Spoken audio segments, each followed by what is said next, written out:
Olá pessoal, com a finalidade de ajudá-los na compreensão aí dessa apostila que veio para estudar no terceiro bimestre, onde fala sobre células e divisão celular, preparei aí alguns slides, espero que eu possa ajudá-los. Como a gente vai falar sobre células e divisão celular, a princípio, o que seria uma célula? Célula é a unidade fundamental que forma todo e qualquer tipo de vida, ou seja, todos os seres vivos, independente do seu tamanho, se são pequenos, se são grandes, se são minúsculos, como as bactérias, os fungos, os protozoários, né, ou até mesmo seres de grande porte, todos esses seres, independente do seu tamanho, eles são formados por células. Aqui eu tenho na imagem a figura de uma célula vegetal, a célula animal, que é essa aqui do meio, e tenho aqui no canto uma célula bacteriana. Esses são os três tipos básicos de célula. Quanto ao número de células de cada ser vivo, os seres vivos eles podem ser unicelulares ou pluricelulares, também podendo ser chamados de multicelulares. Os seres unicelulares são aqueles formados por uma única célula. Como exemplo nós temos as bactérias, as cianófitas, os protozoários, alguns tipos de algas e leveduras. Vamos só olhar aqui a bactéria que a gente falou agorinha, né? A bactéria ela é formada por uma única célula, então ela é um organismo unicelular formado, né, ou seja, um ser formado por uma única célula. Essa única célula da bactéria, ela vai desempenhar todas as funções lá no corpinho da bactéria. Temos também os organismos que são chamados de pluri ou multicelulares. Esses são os seres formados por várias células, por inúmeras células, né? Eles são seres bem mais complexos lá do que os seres unicelulares, né? Dentre eles nós temos os autótrofos, né? Eles são pluricelulares. Os autótrofos eles são aqueles seres que sintetizam seu próprio alimento, ou produzem, né, seu próprio alimento através da fotossíntese. Temos também os heterótrofos, que são aqueles que não sintetizam seu próprio alimento, ou seja, eles vão precisar se alimentar lá de algo que existe lá no meio onde eles vivem. E temos também os eucariontes, que também são seres pluricelulares. Exemplo de seres pluricelulares: os seres humanos, né, os vegetais de uma forma geral e animais em geral. Nós somos animais, os animais de uma forma geral todos são pluricelulares, ou seja, todos são formados por muitas células.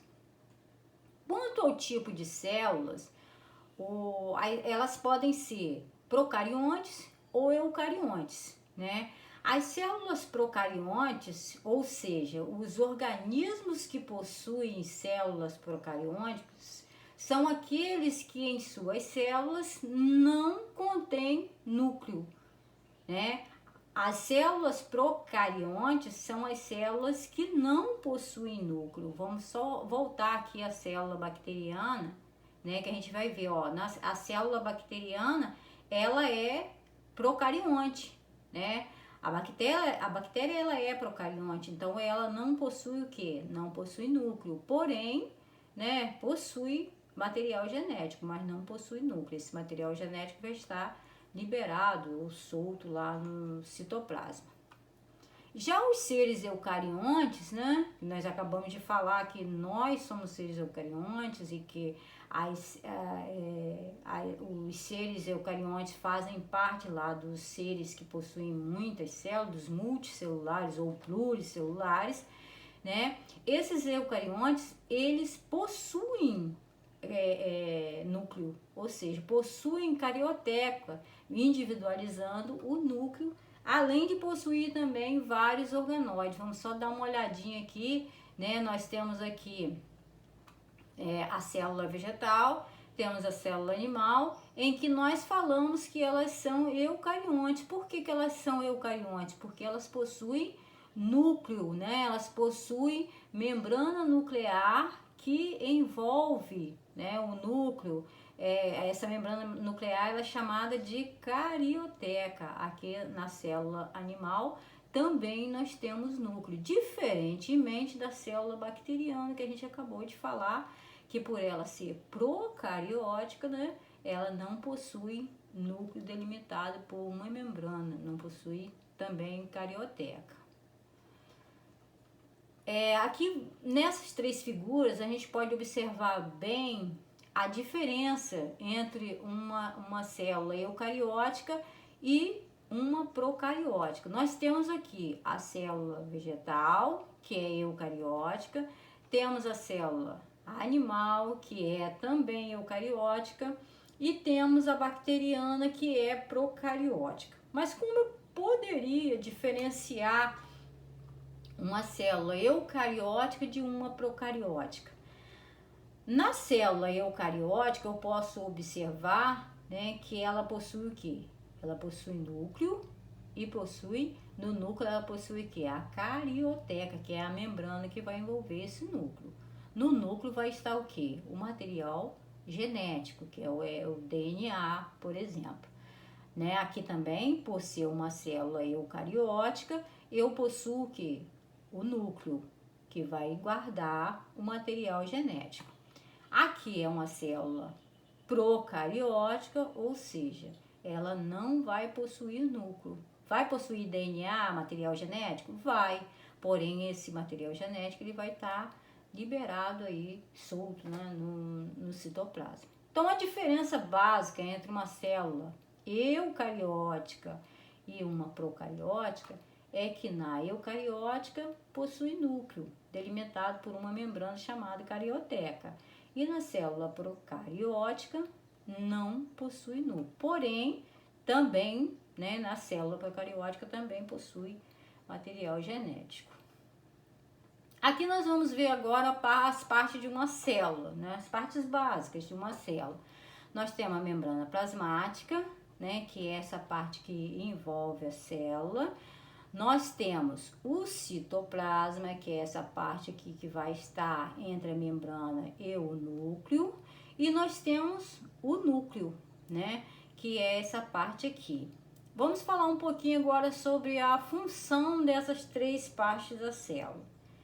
A membrana plasmática, qual é a função da membrana plasmática?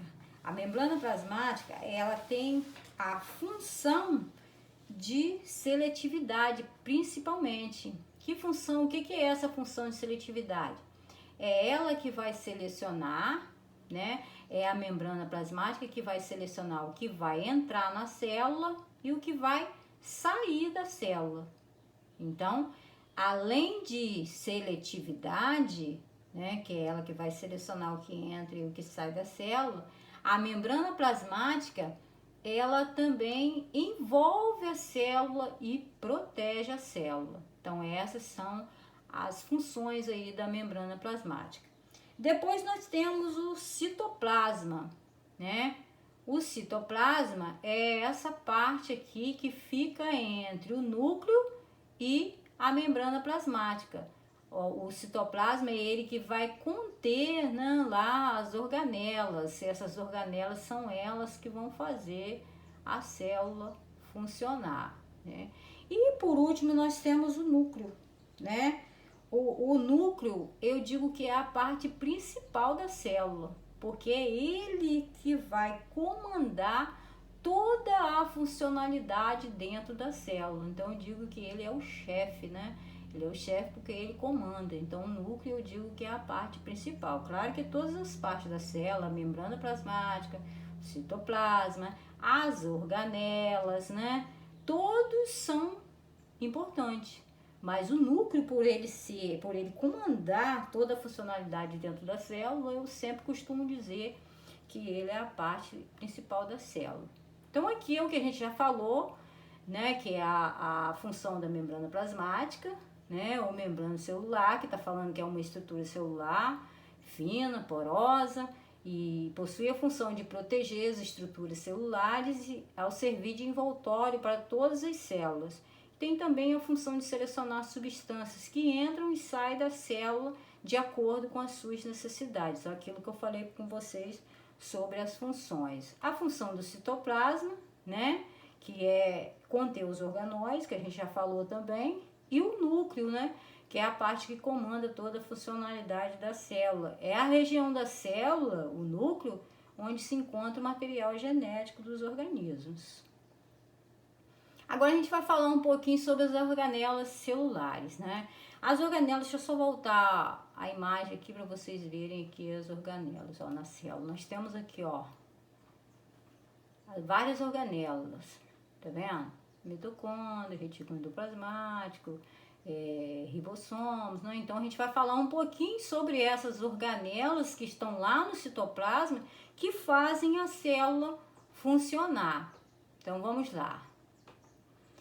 A primeira organela que veio para a gente estudar é a mitocôndria, né?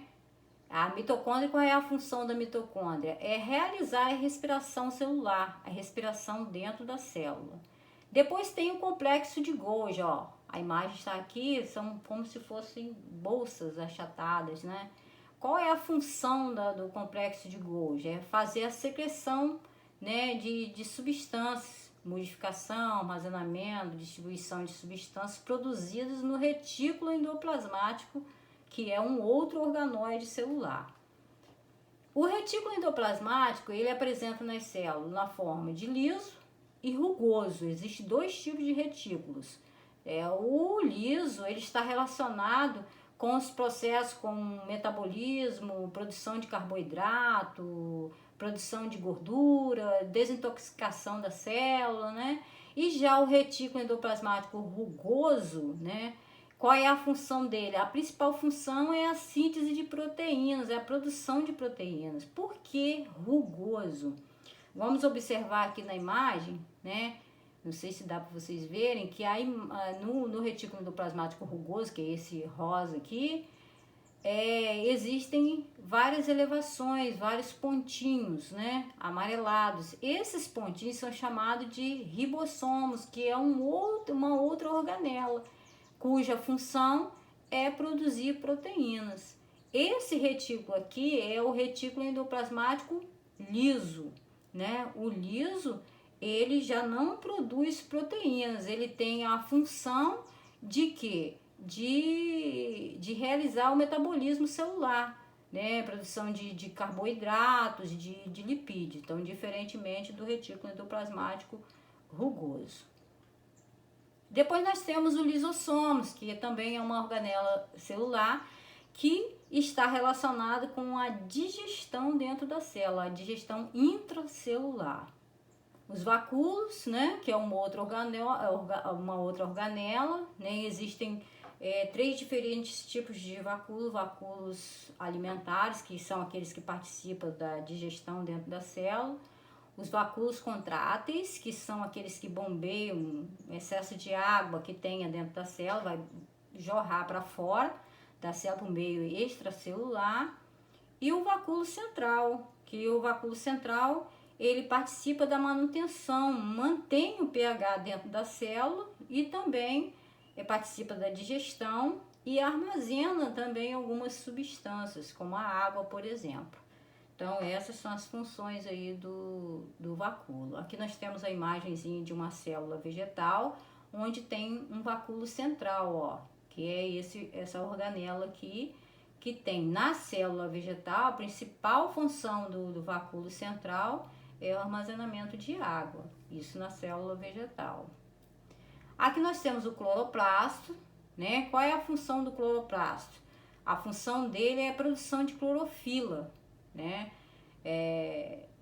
O cloroplasto é onde acontece a fotossíntese, já que para que ocorra a fotossíntese, a planta ela precisa absorver a luz do sol. E quem faz essa função de absorção da luz do sol são as clorofilas, né? A quantidade de clorofila existente aí na célula vegetal. Os ribossomos são aqueles que participam da produção de proteínas. Lembra lá que a gente falou do retículo endoplasmático rugoso, que ele tem esses pontinhos, que são os pontinhos são os ribossomos? Então, são esses ribossomos que vão estar lá grudadinho no retículo endoplasmático rugoso e que tem a função de produzir proteínas lá na célula. Agora, por final, a gente vai falar um pouquinho sobre divisão celular, né? Para que a célula, a gente sabe que as células do nosso corpo ou de qualquer organismo vivo, elas vão estar constantemente, né, se multiplicando. Mas para que isso aconteça, ela tem que passar pela divisão celular.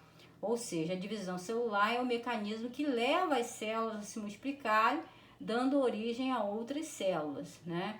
E são dois tipos de divisão celular, a meiose e a mitose. Antes da gente falar na mitose e na meiose, eu quero falar um pouquinho para vocês sobre os cromossomos, já que a gente vai falar muito em cromossomos, nesses dois processos aí, mitose e meiose, a gente vai falar muito sobre cromossomos. Mas o que são esses cromossomos? Os cromossomos, eles são estruturas formadas por DNA, né? E que está relacionado com a hereditariedade de todos os seres vivos, de todo e qualquer ser vivo, né? O DNA é a hereditariedade dos seres vivos. Então vamos lá, vamos falar um pouquinho sobre divisão celular. Meiose, né? É o primeiro processo aí que veio para a gente estudar. O que é a meiose? No processo de meiose, que a gente chama de processo de redução, né? Ou seja, de divisão reducional. Por que divisão reducional? O nome já está dizendo, meiose. Vai dividir a quantidade de cromossomos ao meio.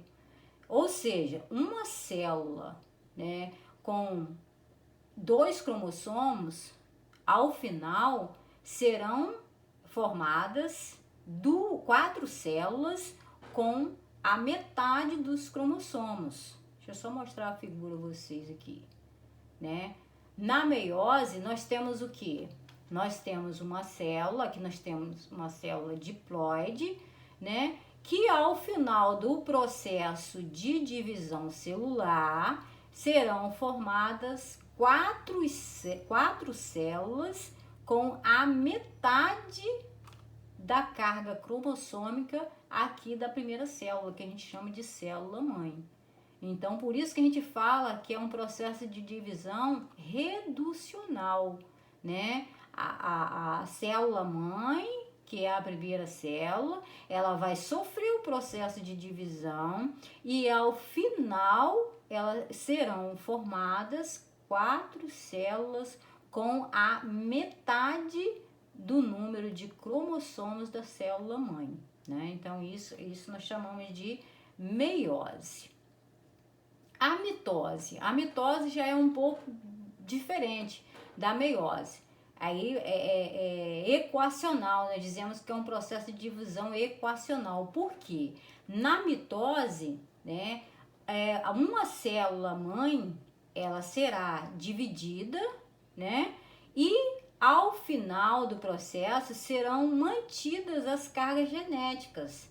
Ou seja, aqui ó, eu tenho uma célula com 2 cromossomos, né? Ao final da divisão celular mitose, eu tenho 2 células com a mesma carga genética, ou seja, com a mesma carga cromossômica. Diferentemente da meiose, eu tinha uma célula com 2 cromossomos, ao final da meiose foram formadas 4 células com a metade dos cromossomos, com a metade da carga genética. Na mitose, né, eu tenho uma célula com 2 cromossomos e ao final foram formadas 2 células com a mesma carga genética da primeira célula, da célula-mãe. Na mitose, né, existem as etapas da mitose, ou seja, essa divisão celular ela vai acontecer por etapa. Aqui eu tenho a primeira etapa, né, que é a prófase, né? Deixa eu só voltar um pouquinho aqui para vocês entenderem melhor.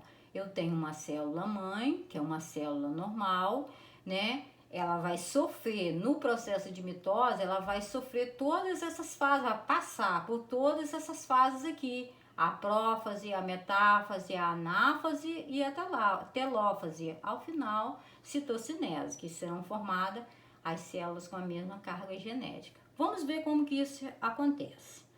A primeira etapa, né, é a prófase. Na prófase, o que acontece?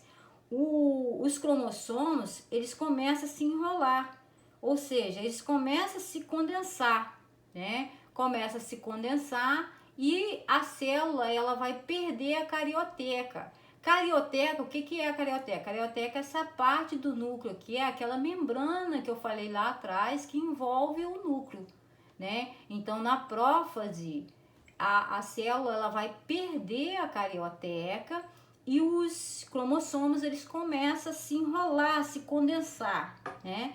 Aí depois vai para a fase da metáfase, né? Na metáfase, o que acontece na metáfase? Os cromossomos, eles vão para o centro da célula, eles ficam todos no meio da célula. Muitas vezes isso aqui aparece em questões de vestibular ou em questões de prova, não, onde a gente vê todos os cromossomos aqui encarreiradinhos no meio, a gente já sabe que está na fase da mitose, na fase metáfase.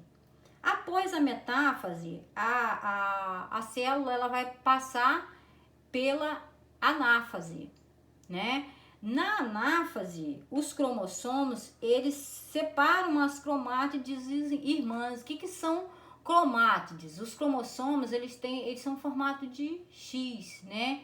Então, eles têm o quê? Como se tivesse as perninhas, duas perninhas. Então, essas perninhas, a gente pode falar, perninha não, cromátides, né? Essas perninhas, elas vêm para o lado, né, da célula. Então, separam-se as cromátides, né, na fase de anáfase. Os cromossomos se separam em cromátides irmãs, né, que são essas perninhas aí, e migram para as extremidades da célula, vão pro ladinho da célula, né? Eles se separam, as perninhas, uma perninha vai para um lado, a perninha vem para o outro.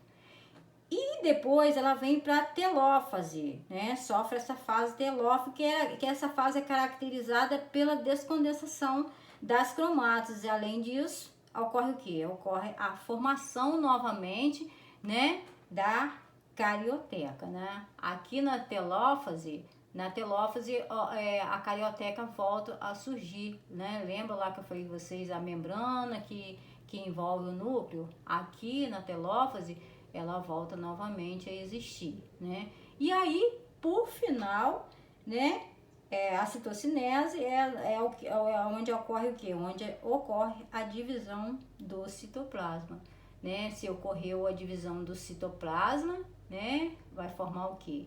Duas células com a mesma carga cromossômica da primeira célula, que é a célula mãe, ok? Bons estudos para vocês e fiquem com Deus.